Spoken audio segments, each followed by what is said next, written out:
तो जिम्मेदारी उठाएगा ना यार। क्या करते रहे पूरे जिंदगी यही करते रहे कि हम डेली व्लॉगिंग के नाम पे बेगैरती दिखाते रहे आवाम को, और फिर बोलते रहे हम कंटेंट क्रिएटर हैं, हम स्टार हैं, हम आइकॉन हैं, हम पता नहीं क्या हैं। समझ ही नहीं आ रहा किस तरफ दुनिया जा रही है, क्या देखना चाह रही है। तबाह कर दिया इन लोगों ने यार।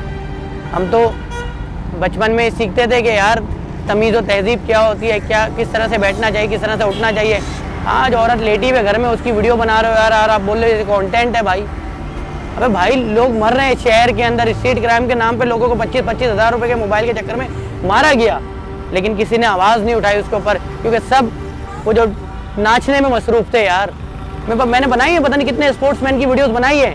वो आते हैं मेरे पास बोलते हैं हसन भाई हमने इतने मेडल जीते हैं पाकिस्तान के लिए, हमारे पास स्पॉन्सर नहीं है। एक जो आकर टीवी पे या टिकटॉक पे नाच दी है उसके बाद आज बड़े बड़े ब्रांड मौजूद हैं, और जिन्होंने पाकिस्तान का नाम फख्र से बुलंद किया, पाकिस्तान के लिए सब कुछ किया है, वो बेचारा रो रहा होता है, उसको कोई 20-25 हज़ार रुपए का स्पॉन्सर नहीं देता सर।